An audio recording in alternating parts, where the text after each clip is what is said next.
കേരളത്തിലെ DCC പ്രസിഡന്റുമാരുടെ പ്രഖ്യാപനം 14 പേരുടെ ലിസ്റ്റുണ്ടാക്കി പ്രസിദ്ധീകരിച്ച ഒരു ചെറിയ ചടങ്ങായിരുന്നെങ്കിൽ അതിൻ്റെ അലയൊലികൾ വലുതാണ്. ഓരോ ജില്ലകളിലും പുതിയ പ്രസിഡന്റുമാരുടെ പട്ടാഭിഷേകം നടക്കുന്ന വേളകളിലാണ് സ്ഥാനം ഒഴിയുന്നവരുടെയും സ്ഥാനം മോഹിച്ച് നടന്നവരുടെയും ഉള്ളിലിരിപ്പുകൾ പുറത്തു വന്നുകൊണ്ടിരിക്കുന്നത്. എന്നാൽ കൊല്ലം DCCയിൽ പട്ടാഭിഷേക വേളയിലല്ല, മറിച്ച് സ്ഥാനം ഒഴിയുന്ന വേളയിലാണ് കഷ്ടപ്പാടുകളുടെ കഥകൾ പുറത്തു വരുന്നത്. താൽക്കാലിക DCC പ്രസിഡന്റായ കൊടുക്കുന്നിൽ വലിയ സന്തോഷത്തിലാണ് പരിപാടിയിലേക്ക് വന്നത്.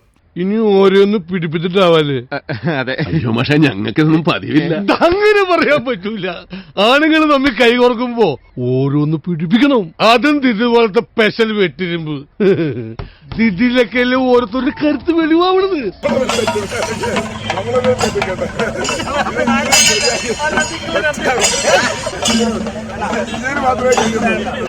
അയ്യോ ചിരിക്കല്ലേ, ഇത് കഴിച്ചു തിരിച്ചാ പിന്നെ ചിരി നിർത്താൻ പറ്റൂല.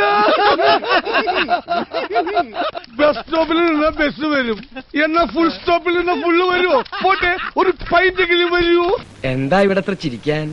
വെറുതെ ഒന്ന് ചിരിച്ചാണോ? ചിരി ആരോഗ്യത്തിന് വളരെ നല്ലതാണെന്ന് എനിക്കറിയാം. പക്ഷെ കൂടുതൽ ചിരിച്ചാൽ അതിന് വേറൊരു പേര് പറയും, ഭ്രാന്ത്. ചിരിക്കുകയാണോ കരയുകയാണോ? പുതുക്കി പണിഞ്ഞ ജില്ലാ കോൺഗ്രസ് കമ്മിറ്റി ഓഫീസിൻ്റെ ഉദ്ഘാടനമാണ് ചടങ്ങ്.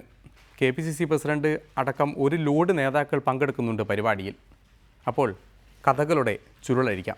എന്നോട് പലരും പറഞ്ഞു, പല നേതാക്കന്മാരും പറഞ്ഞു, ഇവിടെ ഇരിക്കുന്നവരും അവിടെ ഇരിക്കുന്നവരും കേരളത്തിലും ഇന്ത്യയിലുമുള്ള പല നേതാക്കന്മാർ പറഞ്ഞു. അവരെന്നോട് പറഞ്ഞത് കേന്ദ്രമന്ത്രിയായിരുന്നയാൾ, അഖിലേന്ത്യാ കോൺഗ്രസ് കമ്മിറ്റിയുടെ ജനറൽ സെക്രട്ടറി ആയിരുന്നയാൾ, അതുപോലെ ഇപ്പോൾ പാർട്ടിയുടെ പാർലമെന്ററി പാർട്ടി സെക്രട്ടറി ആയിരിക്കുന്നയാൾ, 6 പ്രാവശ്യം MP ആയിരുന്നയാൾ, താങ്കൾ എങ്ങനെയാണ് ഒരു DCC പ്രസിഡന്റായി ചുരുങ്ങിയത് എന്ന് എന്നോട് ചോദിക്കേണ്ടായി. ഞാൻ അവരോട് പറഞ്ഞ മറുപടി, എന്റെ ജില്ലയിലെ എന്റെ പാർട്ടി വലിയ പ്രതിസന്ധിയെ നേരിടുകയാണ്. ഈ പ്രതിസന്ധി ഘട്ടത്തിൽ ഒരു ബൂത്ത് പ്രസിഡന്റായി ഈ ജില്ലയിലെ കോൺഗ്രസ് പാർട്ടിയെ നയിക്കാൻ പാർട്ടി ആവശ്യപ്പെട്ടാൽ അവിടെ പോയി പ്രവർത്തിക്കാനും ഞാൻ ബാധ്യസ്ഥനാണ്. കണ്ണിനാൽ എന്റെ കരളിനുരുളിയിലെണ്ണ കാറ്റിയ നൊമ്പരം കൽവിലറിഞ്ഞപ്പോൾ ഇന്ന് ഞമ്മള് കയറ് പൊട്ടിയ പമ്പരം. എന്നെ ആരും കൈപിടിച്ചുയർത്തിയതല്ല. എനിക്കാരും ഒരു സമ്പത്തിന്റെയും ഒരു വലിയ നേതാക്കന്മാരുടെ പിന്തുണയോടുകൂടി രാഷ്ട്രീയത്തിൽ വന്നത് എന്റെ ബന്ധുക്കളോ സ്വന്തക്കാരും എന്റെ കോൺഗ്രസ് രാഷ്ട്രീയത്തിലോ മറ്റൊരു രാഷ്ട്രീയത്തിലും ഇല്ല. ഞാൻ നേരത്തെ എന്റെ പശ്ചാത്തലം നിങ്ങളോട് പറഞ്ഞതാണ്. ഞാൻ എങ്ങനെ ഇവിടെ എത്തിയത് ഞാൻ തന്നെ പലപ്പോഴും അതിശയിക്കാറുണ്ട്.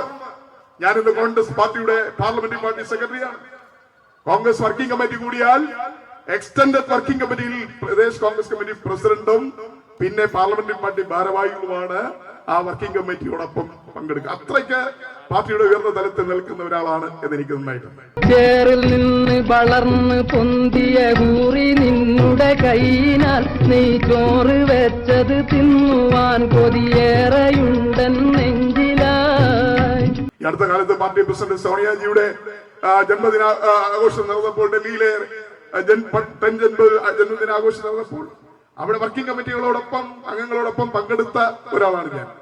പാർലമെന്റ് സമ്മേളനം നടക്കുമ്പോൾ സോണിയാജിയുമായി മിക്കവാറും പാർലമെന്റ് വരുമ്പോൾ എല്ലാ ദിവസവും സംസാരിക്കുന്ന ഒരാളാണ് ഞാൻ. സത്യമാണോ ഈ പറയുന്നത്? അതുപോലെ തന്നെ രാഹുൽ, കാരണം പാർലമെന്ററി പാർട്ടി സെക്രട്ടറി എന്ന നിലയിൽ അങ്ങനെ അത്രയ്ക്ക് ഉയരത്തിൽ നിൽക്കുന്ന ആൾ എന്ന് എനിക്ക് നല്ല ബോധ്യമുണ്ട്. എന്തുകൊണ്ട് ഇത് നേരത്തെ പറഞ്ഞില്ല? ബഹുമാനപ്പെട്ട KPCC പ്രസിഡന്റ് ഈ ചുമതല ഏൽക്കണം. ഈ പ്രതിസന്ധി ഘട്ടത്തിൽ പാർട്ടി വലിയ വെല്ലുവിളി നേരിടുന്ന ഘട്ടത്തിൽ പാർട്ടിയുടെ അവസ്ഥ വളരെ പരിതാപകരമായി നിൽക്കുന്ന അവസ്ഥയിൽ ഈ പാർട്ടിയെ നയിക്കാൻ താൽക്കാലികമായി താങ്കൾ പോകണം, അല്ലെങ്കിൽ ഈ ഉത്തരവാദിത്തം ഏറ്റെടുക്കണമെന്ന് KPCC പ്രസിഡന്റ് എന്നെ ഉത്തരവാദിത്തം പറഞ്ഞപ്പോൾ തീർച്ചയായും അച്ചടക്കമുള്ള ഒരു പാർട്ടി പ്രവർത്തകൻ എന്ന നിലയിലും അതോടൊപ്പം തന്നെ താഴെത്തട്ടിൽ പ്രവർത്തിച്ച് മാത്രം പരിചയമുള്ള ഒരാളെന്ന നിലയിലും പ്രവർത്തനത്തിൽ കള്ളമോ കാപട്യമോ അറിഞ്ഞുകൂടാത്ത ഒരാളെന്ന നിലയിലും ഒരു യഥാർത്ഥ പാർട്ടിക്കാരനായി ആ പാർട്ടി സ്പിരിറ്റ് ഉൾക്കൊള്ളുന്ന ഒരാളെന്ന നിലയിലും ഞാൻ ആ ദൗത്യം ഏറ്റെടുത്തതാണ്. അതുകൊണ്ട് ഞാൻ വളരെ സന്തോഷത്തോടു കൂടിയാണ് ജില്ലാ കോൺഗ്രസ് കമ്മിറ്റിയുടെ താൽക്കാലിക ചുമതലയിൽ നിന്ന് മാറുന്നത്. പമ്പഴും നിന്റെ പുരികക്കൊടിയുടെ അമ്പ് കൊണ്ട് ഞരമ്പുകൾ കമ്പൊടിഞ്ഞൊരു ചീലക്കുടയുടെ കമ്പി പോലെ വലിഞ്ഞു പോയി. ബഹുമാനപ്പെട്ട KPCC പ്രസിഡന്റിനോട് എനിക്ക് കടപ്പാടുണ്ട്. കാരണം ഞാന് നേരത്തെ പറഞ്ഞല്ലോ, സെക്രട്ടറിയും പാർലമെന്ററി പാർട്ടി സെക്രട്ടറിയും ഒക്കെ ആയി വർഷങ്ങൾക്ക് മുമ്പായതാണ്. അന്നൊന്നും കേരളത്തിലെ കോൺഗ്രസ് പ്രസ്ഥാനത്തിൽ കിട്ടാത്ത പരിഗണന എനിക്ക് ലഭിച്ചത് ശ്രീ VM സുധീരൻ KPCC പ്രസിഡന്റായി വന്ന് എന്നെ ഡയസിലിരുത്തിയത്, സ്റ്റേജിലിരുത്തിയത്, KPCC വേദികളിലിരുത്തിയത്, പാർട്ടി സമ്മേളനങ്ങളിൽ സോണിയാജിയും രാഹുൽ ഗാന്ധി വരുന്ന സമ്മേളനങ്ങളിൽ വേദിയിലിരുത്തിയതൊക്കെ ശ്രീ VM സുധീരൻ വന്നപ്പോഴാണ് എന്ന കാര്യം എനിക്ക് തുറന്നു പറയുന്നതിൽ യാതൊരു മടിയുമില്ല. കാരണം അപ്പോഴാണ് എനിക്കൊരു അംഗീകാരം ലഭിച്ചത്. അതുകൊണ്ട് ശ്രീ VM സുധീരനോട് എനിക്ക് തീർത്താൽ തീരാത്ത കടപ്പാടും അദ്ദേഹത്തോട് തീർത്താൽ തീരാത്ത കടപ്പാടുണ്ട്. വേറെയാണ് വിചാരമെങ്കിൽ നേരമായത് ചൊല്ലുവാൻ, വെറുതെ ഞാൻ എന്തിനരിയും വെയിലത്ത് കയ്യിലും കുത്തി നടക്കണ്. ഇതാണ് അവസ്ഥ. നിയമസഭാ തെരഞ്ഞെടുപ്പിൽ സീറ്റ് കിട്ടാൻ വേണ്ടി കൊടുക്കുന്നിൽ കൊടിയുടെ വടിയെടുത്ത് ഒരു മുളം മുമ്പേ എറിഞ്ഞു നോക്കിയിരുന്നെങ്കിലും ഏതോ കൊമ്പിൽ തട്ടി വടി അതിലും വേഗം തിരിച്ചു പോന്നിരുന്നു. എന്നാൽ അതിനിടെ താൽക്കാലികമായി കിട്ടിയ കൊല്ലം DCC പ്രസിഡന്റിൻ്റെ സ്ഥാനമാണെങ്കിൽ അതും സ്വാഹ. പിന്നെ ഉള്ളിൽ കിടന്ന് വിതുമ്പുന്ന സങ്കടങ്ങൾ ഇപ്പോഴല്ലാതെ പിന്നെ എപ്പോഴാണ് പറയുക? അതിന് ഇനിയൊരവസരം കിട്ടിയില്ലെങ്കിലോ? കൊടിക്കുന്നിലിൻ്റെ മനപ്രയാസം അണപൊട്ടി ഒഴുകി തീർന്ന ഈ ശാന്തമായ അന്തരീക്ഷത്തിൽ പ്രധാന തല്ലിക്കെട്ടുകൾ ഒന്നുകൂടി നോക്കാം.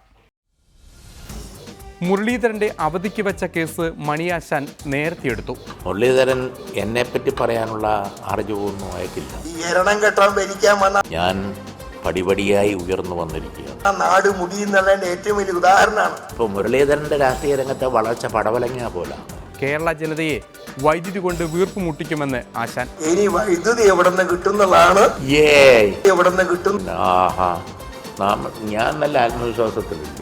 എന്നെ ഇന്നേ വരെ ഏൽപ്പിച്ച ഒരു ജോലിയുടെയും കാര്യത്തിൽ നിന്ന് ഞാൻ പുറകോട്ട് പോയിട്ടില്ല. 1 2 3 4 മുരളിയെ സംവാദത്തിന് വെല്ലുവിളിച്ച് മണിയാശാൻ. എനിക്ക് ഇംഗ്ലീഷ് അറിയാൻ മേല.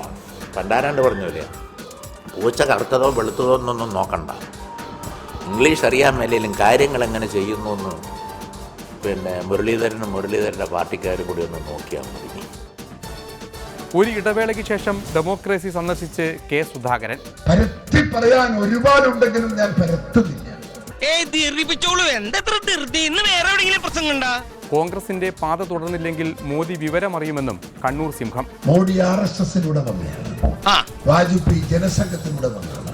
ചരിത്രത്തിൽ വാജ്പേയിയെ കുറിച്ച് എഴുതി വച്ചിരിക്കുന്നത് ഇന്ത്യ രാജ്യത്തിലെ കോൺഗ്രസിന്റെ നയങ്ങൾ നടപ്പിലാക്കിയ ആദ്യത്തെ കോൺഗ്രസ് ഇതര പ്രധാനമന്ത്രിയാണ്.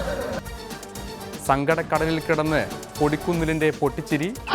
അയ്യോ ചിരിക്കല്ലേ, ഇത് കഴിച്ചിട്ട് തിരിച്ചാ പിന്നെ ചിരി നിർത്താൻ പറ്റൂല. സോണിയാഗാന്ധിയുടെ കൈകളിൽ നിന്ന് പട്ടും വളയും വാങ്ങിയവനാണ് താനെന്നും കൊടിക്കുന്നിൽ. പാർലമെന്റ് സമ്മേളനം നടക്കുമ്പോൾ സോണിയാജിയുമായി മിക്കവാറും പാർലമെന്റ് വരുമ്പോൾ എല്ലാ ദിവസവും സംസാരിക്കുന്ന ഒരാളാണ്. സത്യമാണോ ഈ പറയുന്നത്? പമ്പഴും നിന്റെ പുരികക്കൊടിയുടെ അമ്പ് കൊണ്ട് ഞരമ്പുകൾ കമ്പൊടിഞ്ഞൊരു ചീലക്കുടയുടെ കമ്പി പോലെ വലിഞ്ഞു പോയി. ഇന്നത്തെ തമ്മിലടിയുടെയും അടക്കം പറച്ചിലുകളുടെയും സമയം അവസാനിക്കുകയാണ്. DCC പ്രസിഡന്റുമാരുടെ പട്ടാഭിഷേകം പല ജില്ലകളിലും ഇനിയും ബാക്കിയുണ്ടല്ലോ എന്ന പ്രതീക്ഷയോടെ നിർത്തട്ടെ. നന്ദി, നല്ല നമസ്കാരം.